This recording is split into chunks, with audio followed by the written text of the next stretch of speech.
Hi students, I am Upasana. Welcome to Win Study. तो students, आज हम डिस्कस करने जा रहे हैं एक्सरसाइज 12.3 का क्वेश्चन नंबर 11। तो स्टूडेंट्स स्टार्ट करते हैं। हमें क्वेश्चन नंबर 11 में क्या बोल रहा है? On a square handkerchief 9 circular design, each of the radius 7 centimeter are made. Find the area of the remaining portion of the handkerchief. देखिए स्टूडेंट्स, आपको सबसे पहले क्या करना है, क्वेश्चन को अच्छे से रीड कर लेना है कि आपको आखिरकार क्वेश्चन में बोल क्या रहा है, क्योंकि जब तक हमें यही नहीं पता कि हमें क्या बोल रहा है तब तक हम सॉल्यूशन उतने अच्छे से नहीं कर पाते हैं। ठीक है, तो जितनी बार समझ ना आए उतनी बार क्वेश्चन को रिपीटली पढ़ते जाइए। बोलता है एक स्क्वायर की शेप का हैंकरचीफ है, जैसे आपने हैंकी वगैरह यूज करते हैं, कहता है कि वो एक स्क्वायर की शेप का है। ओके, इतना समझ आ गया।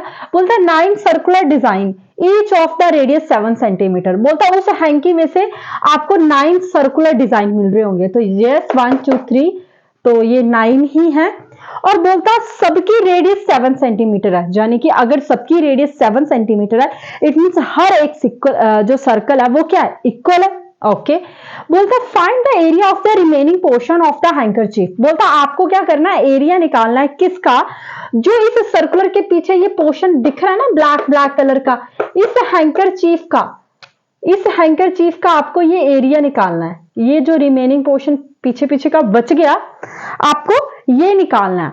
अब आपको माइंड लगाना पड़ेगा कि आपको ये रिमेनिंग पोर्शन निकालना है, तो ये किस तरीके से निकालना है। अब देखो, ये जो हैंकरचीफ है ये कौन सी शेप का बेटे, स्क्वायर की शेप का। आप किसी तरह से इस स्क्वायर की शेप में से इस 9 सर्कुलर को माइनस कर देंगे, तो क्या आपके पास शेडेड रीजन, यानी कि जो आपका बचा हुआ पोर्शन है वो आ जाएगा, जो कि आपको शेडेड दिख रहा है। यस या नो? अगर मैं किसी तरह से इस स्क्वायर में से इन 9 जो सर्कल है इनको माइनस कर दूं, तो क्या मेरे पास ये पोर्शन बच जाएगा? बच जाएगा, ऑब्वियसली बच ही जाएगा। तो स्टूडेंट्स, बिना टाइम वेस्ट किए हुए, मैं देखो जिसको कुछ भी समझ नहीं आ रहा उसको इतना समझ आ गया कि हमें ये चाहिए, तो मुझे इतने में से ये माइनस करना पड़ेगा, तभी तो मेरे पास रिमेनिंग पोर्शन आएगा। ठीक है, तो करते हैं स्टूडेंट्स बिना टाइम वेस्ट किए हुए। सबसे पहले तो मेरी बात सुनिए, जो आपको रेडियस दी गई है वो कितनी दी गई है, 7 सेंटीमीटर दी गई है। और आपको निकालना क्या है, शेडेड रीजन निकालना है। ठीक है, तो एरिया ऑफ शेडेड रीजन, तो ये कैसे निकलेगा, आपको क्या करना है, एरिया ऑफ स्क्वायर में से, स्क्वायर के एरिया में से क्या करना है, एरिया ऑफ माइनस करना है क्या, 9 circular minus area of 9 circles. जितना मुझे समझ आ रहा है मैं तो वही लिख रही हूं कि अगर मैं किसी तरीके से इस स्क्वायर में से इस 9 सर्कल्स को माइनस कर दूं, या फिर सर्कल्स को, जितने भी ये सर्कल इनको माइनस कर दूं, तो मेरे पास शेडेड रीजन आ जाएगा, ऑब्वियसली आ जाएगा। अब बात आती है कि area of square, area of square का फॉर्मूला होता है साइड मल्टीप्लाई साइड, ये तो सबको ही पता होगा, माइनस। अब देखो एरिया ऑफ सर्कल, जब आपको किसी एक सर्कल का एरिया निकालना हो तो आप बोलते हो area of circle is equal to pi r square. I repeat again, area of circle is equal to pi r square, यही होता है। लेकिन यहां पे मुझे 9 सर्कुलर का एरिया निकालना, 9 सर्कल्स का एरिया निकालना है, तो मैं क्या करूंगी, -9 मल्टीप्लाई पाई आर का स्क्वायर, क्योंकि 9 के साथ सीधा मल्टीप्लाई करूंगी तो मेरे 9 के 9 सर्कल्स का एरिया आ जाएगा। अब बात आती है कि साइड इनटू साइड, अब स्क्वायर की साइड तो हमें पता ही नहीं है, तो वो क्या करें हम। अब मेरी बात को ध्यान से समझने की कोशिश कीजिए। जैसे मान लो ये आपका हैंकरचीफ है, इस तरीके से सर्कल बनाए गए हैं, ऐसे ही बनाए गए हैं। आप इमेजिन कर लीजिए कि ये सारे ही इक्वल है। ठीक है, और हर एक सर्कल की आपको रेडियस कितनी दी गई है, 7 सेंटीमीटर दी गई है। तो अब देखो सर्कल की रेडियस मतलब ये पूरा पूरा तो डायमीटर होता है, तो ये 7, फिर उसके बाद ये 7, फिर ये 7 और ये भी 7। देखो इस सर्कल का जो डायमीटर है वो तो 14 होगा, और रेडियस कितनी होगी, फिर 7 ही होगी। ठीक है, तो अब मेरी बात सुनो सर, हमें डायमीटर से कोई लेना देना नहीं है, हमें सिर्फ इतना पता है कि हमें स्क्वायर की साइड निकालनी है। और स्क्वायर की साइड कैसे निकलेगी, अगर आप किसी तरीके से, अब मेरी बात सुनिए, 6 मल्टीप्लाई, अब ये देखो रेडियस, एक सर्कल में 2 रेडियस होती है, सर्कल हमेशा 2 रेडियस से मिलकर ही बनता है, यस या नो? सर्कल हमेशा 2 रेडियस से मिलकर ही बनता है। अब देखो कि एक सर्कल में 2 रेडियस है, तो 3 सर्कल में कितनी रेडियस होंगी, 6 रेडियस होंगी। अगर एक सर्कल में 2 है तो 3 सर्कल में देखो 1 2 3 4 5 6 रेडियस होंगी। और अगर एक सर्कल की जो रेडियस 7 है तो 6 सर्कल्स की कितनी होगी, 42 होगी। तो अगर मैं ये लंबी लाइन खींचती जाऊं तो जाने कि मेरे पास ये साइड आ गई, ये साइड ही तो हुई, और मुझे स्क्वायर की साइड ही तो चाहिए थी। समझ आ रहा है? इन्होंने हमें सर्कल की रेडियस बता दी 7 सेंटीमीटर। तो देखो इतना इतना 7 तो दूसरा भी 7, तो मैंने क्या किया, उसी तरीके से जो जो रेडियस है ये 6 रेडियस बन गई, तो इसको मैं मल्टीप्लाई करती हूँ एक सर्कल की रेडियस के साथ, तो ये 6 सर्कल की रेडियस के इक्वल आ गया। और ये यहां से चली थी रेडियस और यहां पे खत्म हो रही है, तो इट मींस ये तो पूरे स्क्वायर की क्या आ गई बेटा, साइड ही तो आ गई। ये पूरे सर्कल की क्या आ गई बेटा, साइड आ गई। तो आप साइड की जगह भर लीजिए 42 इंटू 42 माइनस 9 इंटू, अब पाई की वैल्यू क्या लेने को बोला इन्होंने, 3.14 लेने को बोला, नहीं बोला है, तो 22/7। अब पाई आर का स्क्वायर, आप एक सर्कल का देखोगे ना, आप एक सर्कल की कितनी है, 7 ही है बेटे, 7 से 7 कैंसल आउट, ठीक है।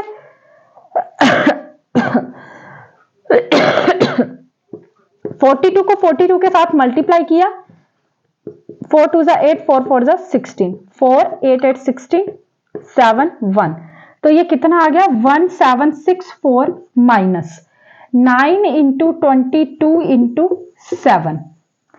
अब 22 को 7 के साथ किया, 7 2 14, 1 बचे, 7 2 14 154, तो 1764 में से 9 इंटू 154। अब 154 में से आपको क्या करना है, 9 के साथ मल्टीप्लाई करना है, 9 4 36, 3 बचे, 9 5 40 43, 4 बचे, 9 1 9 10 11 12 13, ठीक है। 9 4 36, 9 5 45, 46 47 48, 8 आएगा यहाँ पे, ठीक है।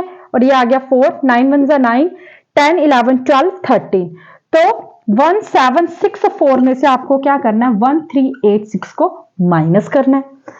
अब आप क्या करोगे, 1764 में से 1386 को माइनस करोगे, तो देखिए कितना आ रहा है आपके पास, 14 में से 6 गए, कितने बचते हैं, 8 बचते हैं।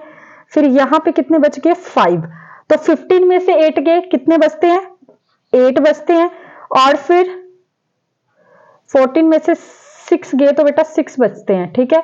तो आपका आंसर कितना आ रहा है, इसको माइनस करना जरा, 1764 को 1386 के साथ, 1764 को 1386 के साथ जब आप माइनस करोगे तो आंसर कितना आ रहा है, 14 में से 6 के 8 बचे और ये 7 आ गया, और 6 में से 3 गए, कितने बचे, 3, तो आपका आंसर आ गया 378 सेंटीमीटर का स्क्वायर। स्क्वायर क्यों लगाया मैंने, क्योंकि एरिया ऑफ शेडेड रीजन है, तो एरिया हमेशा किस में आता है, स्क्वायर में ही आता है। तो आई होप स्टूडेंट्स कि आपको ये क्वेश्चन समझ आया होगा कि हमें क्या करना है। ये जस्ट कैलकुलेशन है, मे भी इसमें कोई मिस्टेक हो, पर मेरे हिसाब से तो कोई मिस्टेक नहीं है, अगर होगी तो आप, मैं माफी चाहूंगी, बाकी एक बार आप चेक कर लीजिएगा।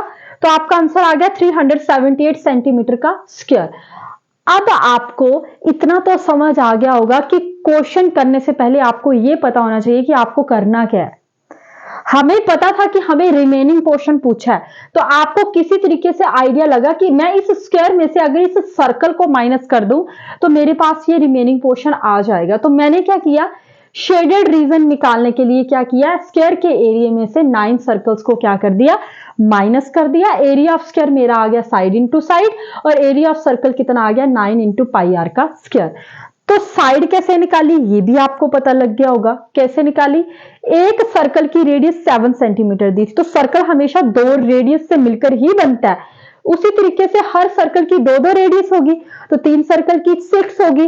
तो अगर एक सर्कल की रेडियस 7 सेंटीमीटर दी है तो 6 इंटू 7 इज इक्वल टू 42, क्योंकि हमें तो स्क्वायर की साइड निकालनी थी और ये सारी रेडियस मिलकर क्या कर रही थी, इस स्क्वायर की साइड ही तो बना रही थी। और इसीलिए मैंने 42 इंटू 42 किया, -9 इंटू, और इस तरह से ये कैलकुलेशंस करी, और कैलकुलेशन करके आपके पास जो शेडेड रीजन्स का एरिया वो कितना आ गया, 378 आ गया।